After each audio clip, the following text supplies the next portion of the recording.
Hola. En la práctica clínica diaria, en el contexto de un síndrome coronario agudo, a veces se hace necesaria la realización de un electrocardiograma que incluya derivaciones precordiales derechas y posteriores. No es infrecuente que en esta situación se generen ciertas controversias o dudas acerca de la realización adecuada de este electrocardiograma. Soy el doctor Manuel Piñero y en este vídeo voy a intentar arrojar algo de luz sobre una forma adecuada y fácil de realizar este electrocardiograma, así como su interpretación. En primer lugar, vamos a hacer un pequeño recuerdo anatómico sobre la colocación del corazón en la caja torácica. Vemos en esta imagen una parrilla costal a través de la cual podemos ver o intuir cómo el corazón se coloca empieza a nivel del cuarto hueco intercostal, tanto a derecha como a izquierda del corazón, y es a partir de aquí hacia abajo donde vemos la silueta cardíaca completa. Si retirásemos la parrilla costal, podríamos ver con más nitidez este corazón. Y entonces podemos apreciar cómo en la parte superior izquierda vemos una área marronácea que corresponde con la aurícula derecha.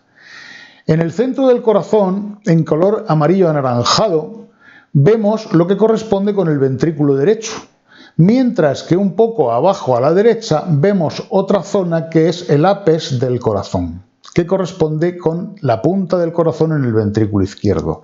Esto nos hace razonar que el corazón derecho, tanto la aurícula como el ventrículo derecho, se encuentran enfrentados hacia nosotros cuando lo miramos de frente.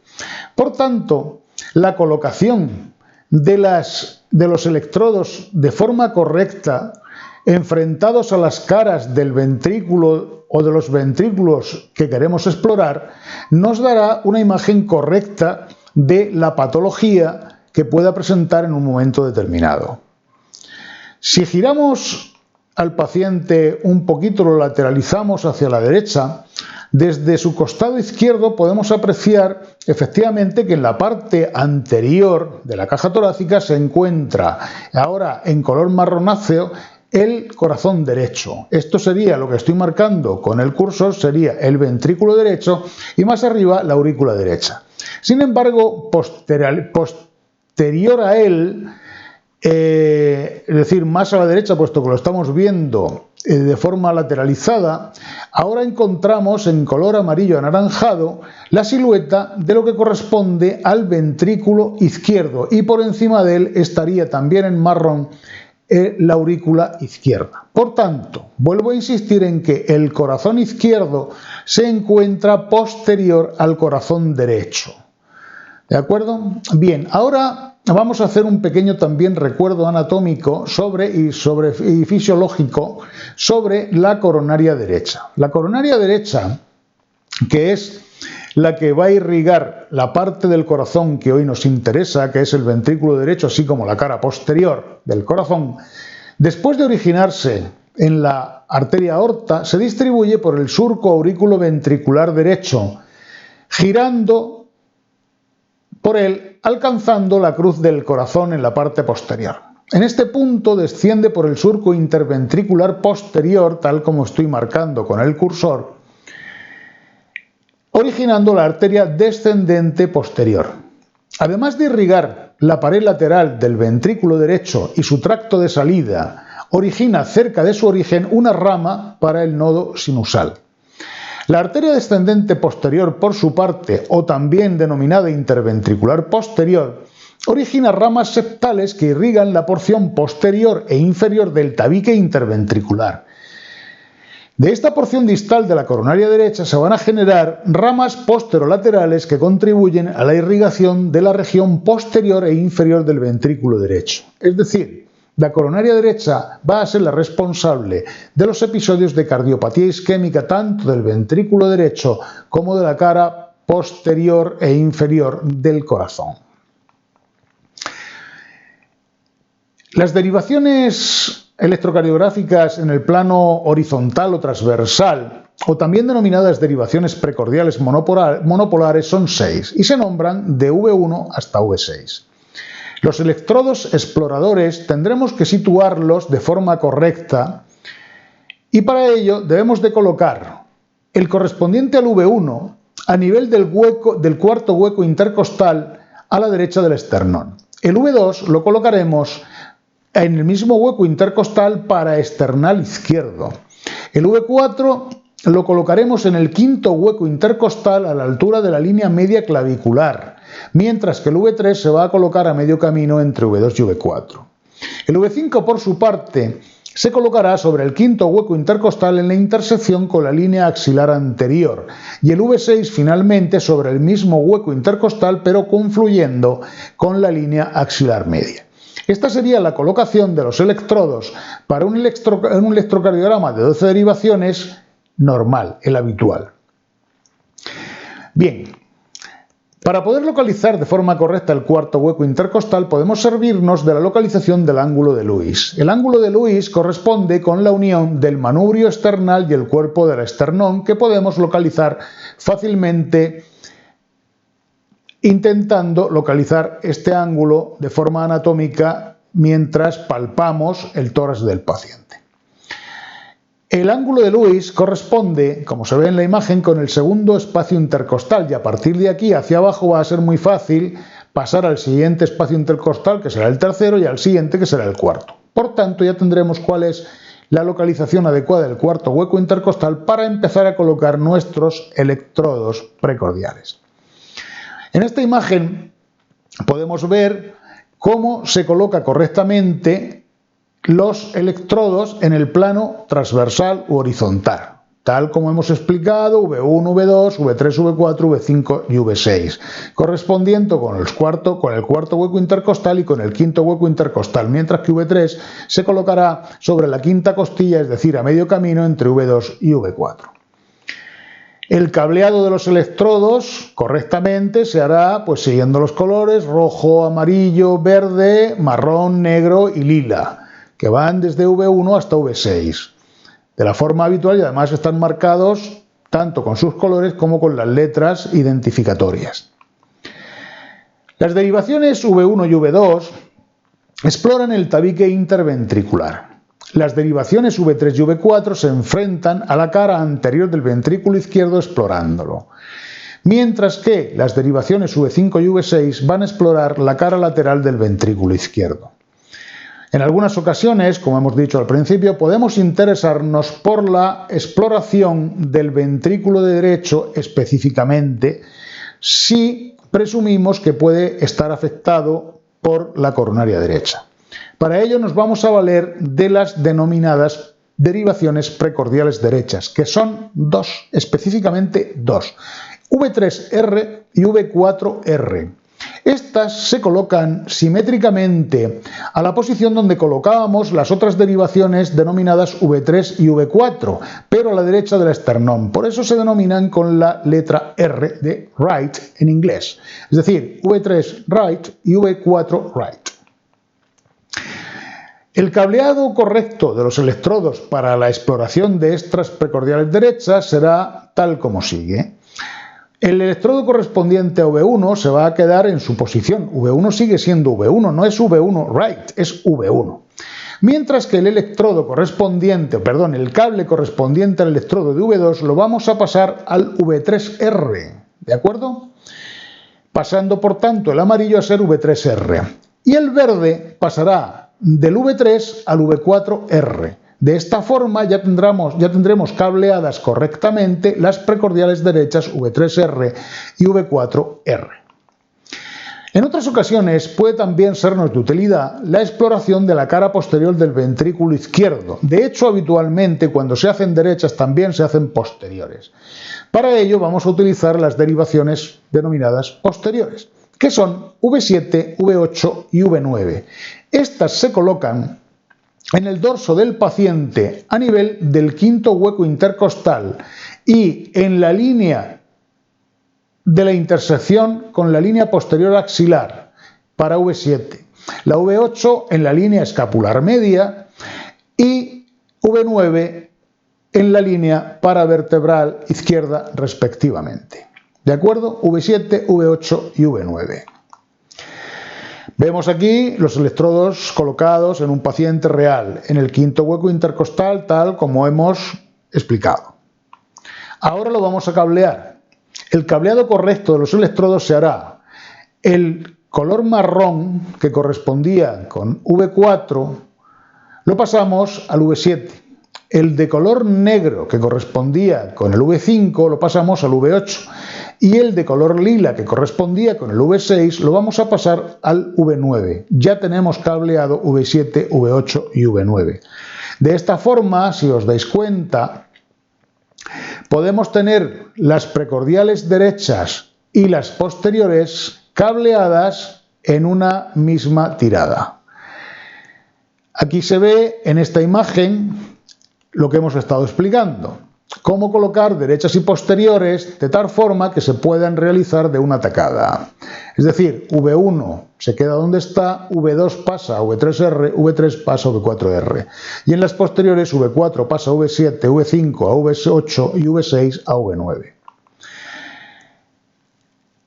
El porqué de esta realización es porque las guías actuales de tanto la Sociedad Europea de Cardiología como la Sociedad Española de Cardiología nos dicen, tal como se ve en esta imagen extraída del artículo especial publicado en el año 2017, que debe considerarse el uso de derivaciones adicionales de la pared torácica posterior de V7 o V9 en pacientes con sospecha de IAM posterior por oclusión de la circunfleja, pero también debe considerarse el uso de derivaciones precordiales derechas V3R y V4R en pacientes con IAM inferior para identificar el infarto del ventrículo derecho concomitante.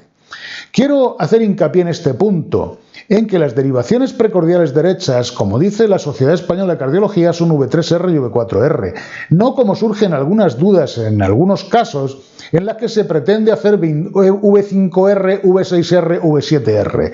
Esto no es correcto. Son V3R y V4R única y exclusivamente porque a medida que nos vamos alejando del corazón poniendo otras derivaciones, estamos enfrentándonos a la nada, al vacío, puesto que, como hemos visto en las primeras diapositivas de esta presentación, el corazón en la parte derecha no existe, en la parte derecha de la caja torácica no existe corazón. El corazón se centraba en el centro y mirando hacia, su ápice mirando hacia el cuadrante inferior izquierdo del tórax. ¿De acuerdo?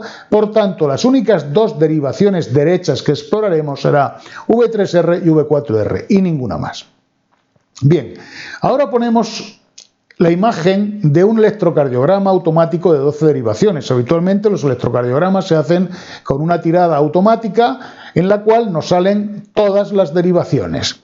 A veces incluso pues nos puede salir alguna tira de ritmo en la abajo, alguna derivación, como puede ser de 2 de ritmo. Pero aquí nos hemos centrado exclusivamente en las 12 derivaciones, que son de 1, de 2, de 3, a VR, a VL, a VF, V1, V2, V3, V4, V5 y V6. Bien. Ahora vamos a ver un electrocardiograma automático de 12 derivaciones, pero en el que se incluyen las derechas y posteriores. Como hemos dicho, hemos modificado los electrodos hasta la posición de derechas y hasta la posición de posteriores, y el electrocardiógrafo no sabrá identificarlas. Por tanto, se nos hace necesario renombrarlas.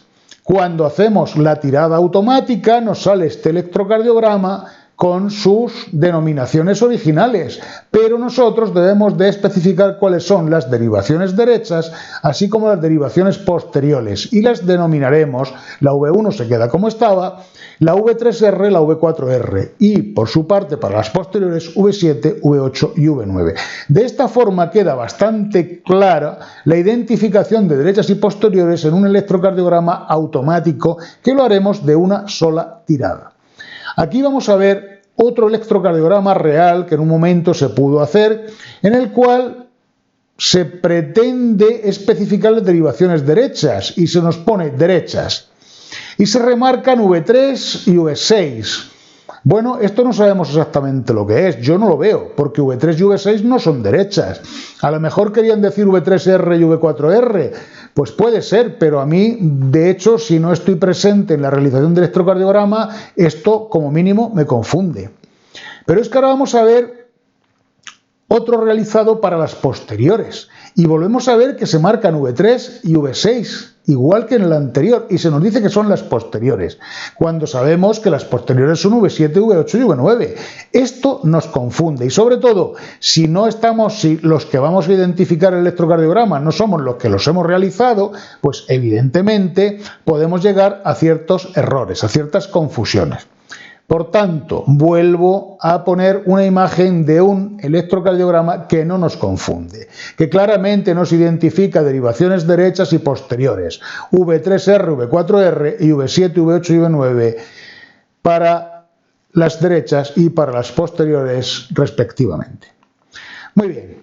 Dicho esto, explicado así, vamos a ver algunos ejemplos. En este ejemplo lo que vemos es las imágenes correspondientes a un infarto agudo de miocardio de la cara inferior del corazón.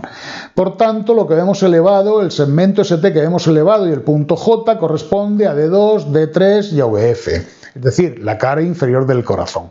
En estos casos, como la cara inferior del corazón puede estar irrigada por la coronaria derecha, será importante, tal como dice la Sociedad Española y la Sociedad Europea de Cardiología, la realización de un electrocardiograma que incluya derechas y posteriores.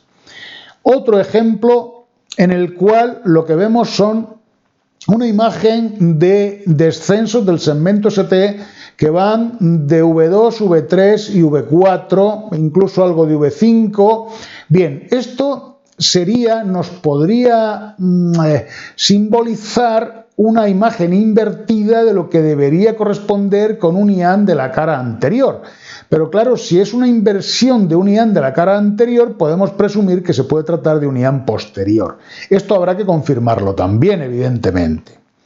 Ahora vemos otro electrocardiograma en el cual vemos elevaciones anormales en D2, D3 y VF que corresponderían con la cara inferior del corazón, y vemos también inversiones del segmento ST en V1 y V2, lo que podría ser el tabique interventricular pero invertido, por tanto podemos presumir que debería de corresponderse con la cara posterior del corazón. Aquí se hacen imprescindibles, sin la más mínima duda, la realización de un electrocardiograma que incluya derivaciones derechas y posteriores. De hecho, este mismo paciente le hemos realizado un electrocardiograma con derechas y posteriores y hemos encontrado que V3R y V4R no tenían elevación del segmento ST cuando estábamos enfrentados directamente al ventrículo derecho.